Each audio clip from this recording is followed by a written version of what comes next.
Do you think you already know everything about Meghan Markle? Think again. A real tectonic jolt just landed as Piers Morgan, one of the Sussex's loudest critics, claims he's seen ironclad evidence tied to Meghan, dating back nearly a decade. No more whisper campaigns, no more vague insinuations. This version leans on alleged private images, unnamed insiders, and a haze of elite social circles where influence moves quietly and reputations can be shaped overnight.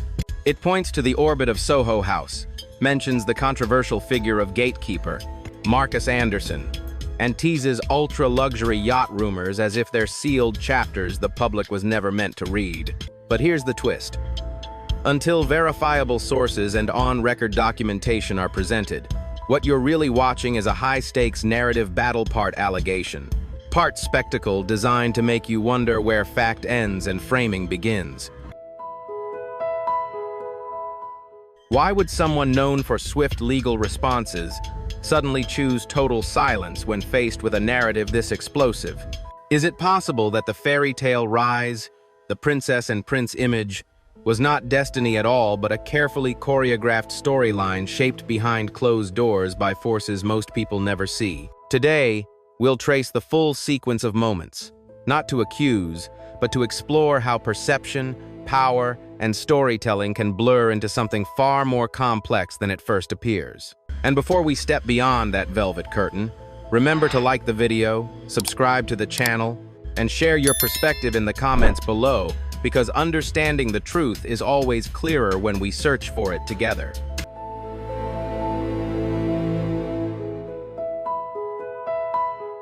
Private flights, stays at ultra-exclusive resorts, couture wardrobes. Questions naturally arise about how such a lifestyle was sustained before her marriage to Harry.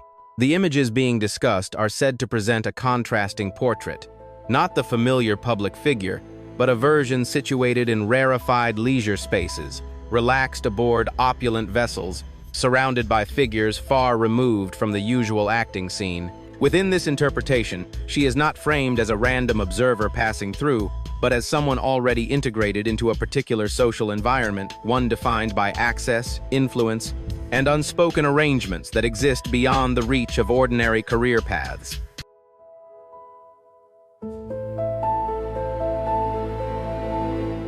Within this narrative, the system is described as one built on exchange visibility, traded for opportunity, proximity, traded for influence. If that interpretation were ever proven accurate, it would challenge the familiar fairy tale framing entirely. In this version, the rise is not portrayed as passive or accidental, but as deliberate navigation through elite networks, private spaces, and carefully chosen environments that reward strategy as much as talent. And Prince Harry, viewed through this lens, is not cast as a rescuer, but as the symbolic endpoint of that journey, the highest point in a climb shaped by ambition, timing, and a deep understanding of how power quietly circulates.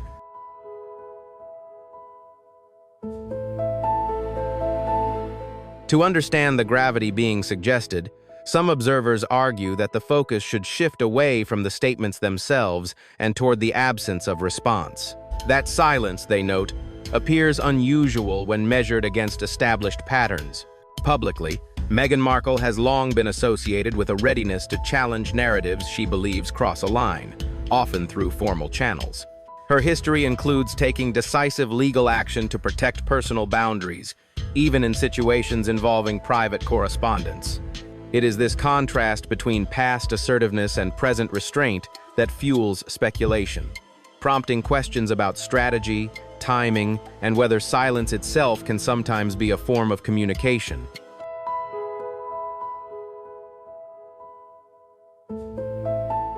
She has previously been described as acting swiftly when narratives spiral beyond her control, reportedly assembling experienced legal advisors to challenge voices she viewed as crossing a line. Formal complaints, institutional pressure, and firm responses became part of a broader pattern aimed at defending reputation and setting boundaries. Even high-profile media moments were said to trigger immediate consequences, reinforcing the image of a couple unwilling to let damaging interpretations linger unanswered. Within that context, Any challenge to the carefully shaped modern royal identity has historically been met with decisive, well-coordinated action, making periods of restraint stand out all the more sharply to those watching from the outside.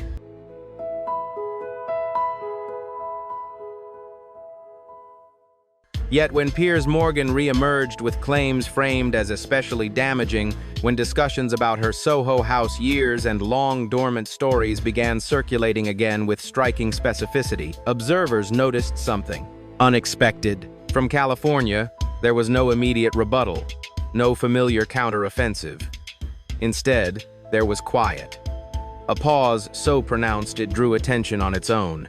Notably, no new defamation action appeared in a London court, leaving commentators to debate whether this restraint reflected strategy, timing, or a deliberate choice to let the moment pass without engagement.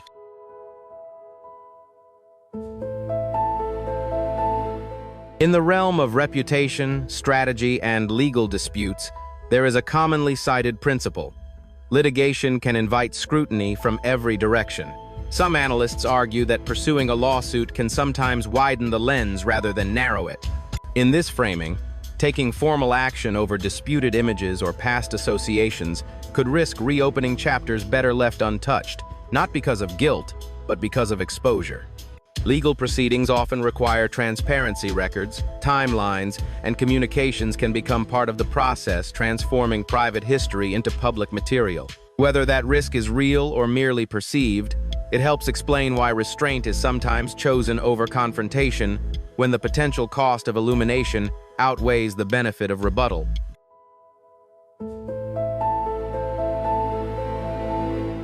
In the field of reputation, control, and legal strategy, there is a well-known principle. Going to court can invite deeper examination than silence ever would. Some experts note that litigation does not just resolve disputes, it often illuminates hidden corners. If a legal challenge were launched over disputed images or past associations, it could unintentionally unlock years of private history that have remained out of public view. Formal proceedings tend to require openness, potentially bringing communications, timelines, and records into the spotlight. Whether this risk is real or simply calculated, it helps explain why restraint is sometimes seen as the safest option when the cost of exposure may outweigh the value of confrontation.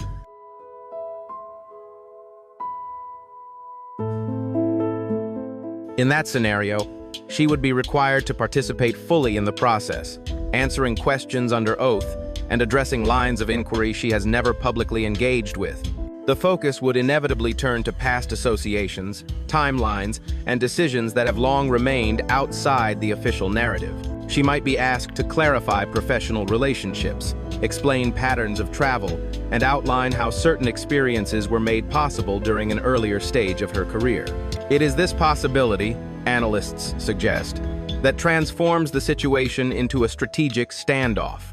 Within that interpretation, the risk does not lie in accusation alone, but in the scrutiny that formal proceedings invite, leading some to believe the other party is less concerned about legal action and more interested in what such a process could bring into the light.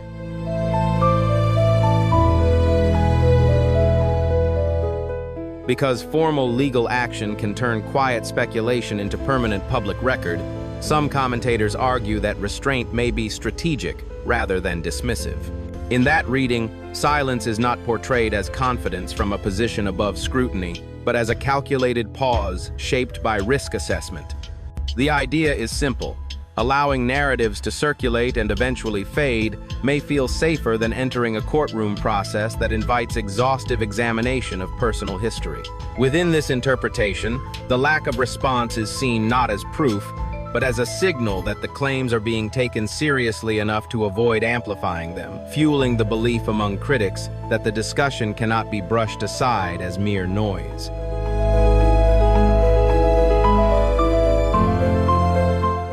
He is portrayed as holding material substantial enough to shift the balance of power, prompting even the most legally assertive figures to proceed with caution. More importantly, both sides are aware of what the other may possess.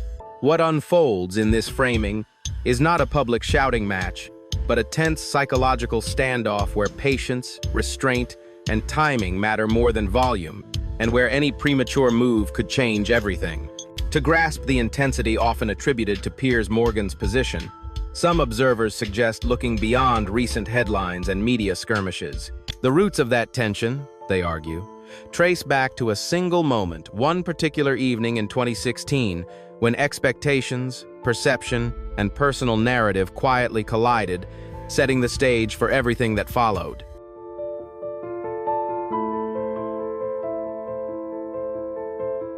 This was a period when Meghan Markle's name had yet to register with the wider British audience, and the idea of a royal title belonged firmly to the realm of imagination. The narrative did not open with conflict or resentment. Paradoxically, it began with warmth, or at least the suggestion of it. By Piers's own recollection, the first gesture came from Meghan herself, through messages that conveyed appreciation for his work and an interest in establishing contact. Within that context, observers frame the moment as one of exploration, a time when she was navigating new social terrain and seeking entry points into London's tightly woven circles of influence.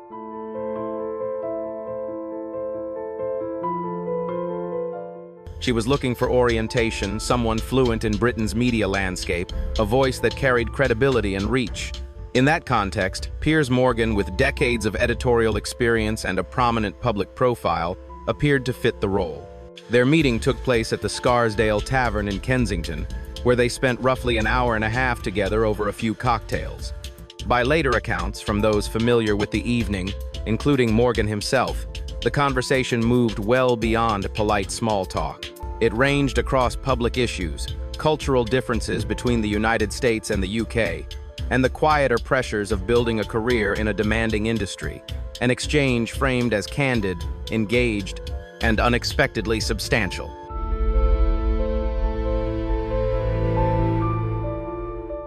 With a polished, persuasive way of speaking, Meghan appeared to put even a hardened, famously skeptical journalist at ease. To him, it felt like a genuine exchange with a sharp, thoughtful person looking to build real connections while navigating life far from familiar ground. The tone suggested openness, warmth, and sincerity. What he could not have anticipated, according to later interpretations, was that this encounter may have been just one point in a tightly managed sequence. As soon as that meeting ended, the dynamic seemed to change with startling speed, an abrupt pivot that, in hindsight, made the moment feel less like a chance connection and more like a precisely timed transition within a much larger unfolding story.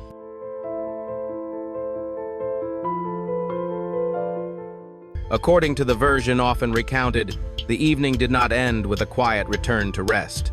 After leaving the bar, she entered a taxi and continued on to another destination, one already woven into the next chapter of her story. That address was 5 Dean Street, a Soho House location long associated with discretion and carefully managed encounters. In this telling, Marcus Anderson was present, and an introduction had been quietly arranged, one that would later be remembered as pivotal. From that moment forward, the connection formed earlier in the evening faded into the background as attention shifted decisively elsewhere. In the symbolic language of this narrative, one door closed just as another, far more consequential one, opened.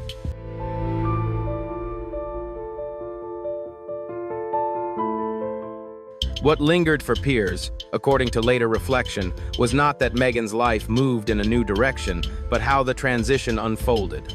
After that evening, communication simply stopped. In today's language, it might be called ghosting, yet in this context, it felt sharper and more absolute. There was no brief note of closure, no polite acknowledgement of the meeting, no explanation framed around changing priorities. Just a sudden silence, one that, for those involved, left a lasting impression precisely because of how complete and unexplained it was.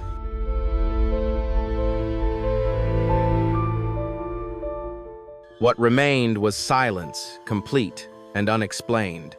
From someone he believed was a friendly contact, the connection simply evaporated.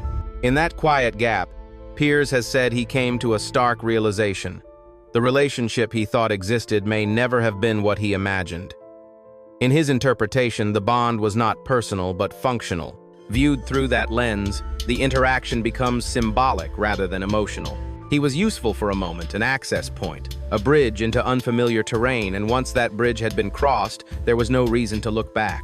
When a far more significant opportunity appeared, his relevance faded instantly. In this retelling, the episode is not about resentment, but about how ambition can sometimes reframe people as roles temporary, replaceable, and quietly left behind once their part in the journey is complete.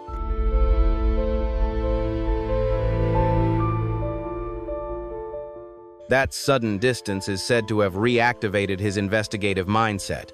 He began revisiting her trajectory with a colder, more analytical eye. Where he once perceived a determined actress navigating a difficult industry, he now interpreted a pattern of selective warmth, an ability to project connection when useful and withdraw it just as efficiently when circumstances shifted. In this telling, his reaction is framed not as simple personal offense, but as a professional recalibration, a reassessment driven by the belief that charisma can function as a tool calibrated to context rather than a constant expression of intent.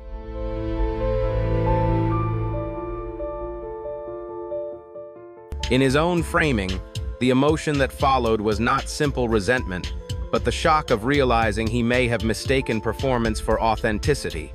Through that lens, he began to interpret familiar public episodes differently, seeing patterns where he once saw coincidence, strategy where he once saw emotion. To him, the narrative appeared consistent. Relationships tightened or loosened according to circumstance, stories rearranged as roles evolved, and distance growing wherever alignment faded. Viewed this way, his later decision to revisit old images and revisit long-forgotten moments was not portrayed as a spontaneous outburst. It was described as deliberate and methodical, a response shaped by reflection rather than impulse, intended to challenge a version of events he believed had gone unquestioned for too long.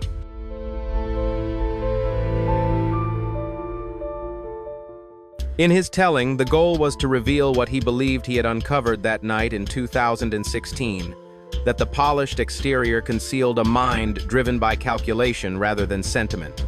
For him, exposing inconsistencies became a form of reckoning, with truth, at least as he perceived it, serving as the most powerful instrument. And when all the elements are assembled in this narrative, the discrete world of Soho House, the influence attributed to its so-called gatekeeper, the long-circulating yacht rumors, and the abrupt cooling toward former contacts, a broader picture begins to take shape.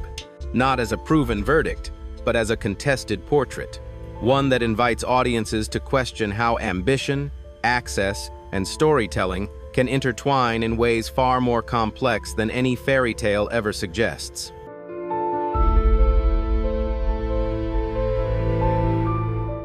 Two contrasting images are often presented. One version appears on magazine covers and curated interviews, a compassionate figure, shaped by hardship, devoted to family, and framed through a carefully polished lens. This is the public-facing narrative, refined, rehearsed, and lit by the glow of controlled storytelling.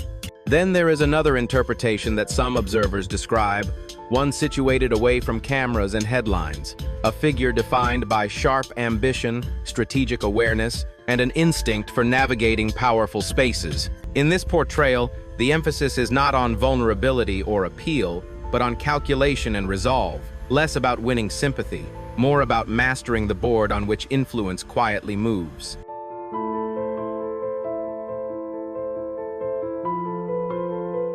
This interpretation is built around power rather than romance. The familiar fairy tale is portrayed as starting to fracture not because of noise or hostility, but under the pressure of unanswered questions demanding attention.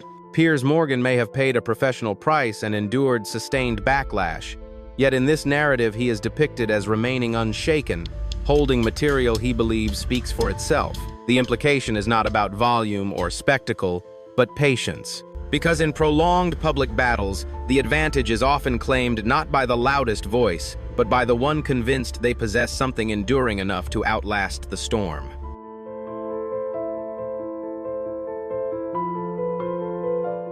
The images linked to Soho House are framed as only an opening chapter. When that velvet curtain is eventually drawn aside, what will people believe they are witnessing? A figure wronged by circumstance or a strategist whose story was more carefully constructed than it ever appeared. For some, the most intriguing element is not what is being said, but what remains unsaid. In this interpretation, silence itself becomes a form of communication, inviting speculation rather than shutting it down. As the curtain is imagined to lift, the scene behind it is suggested to be more complex, more layered, and far less storybook than the version once presented to the world.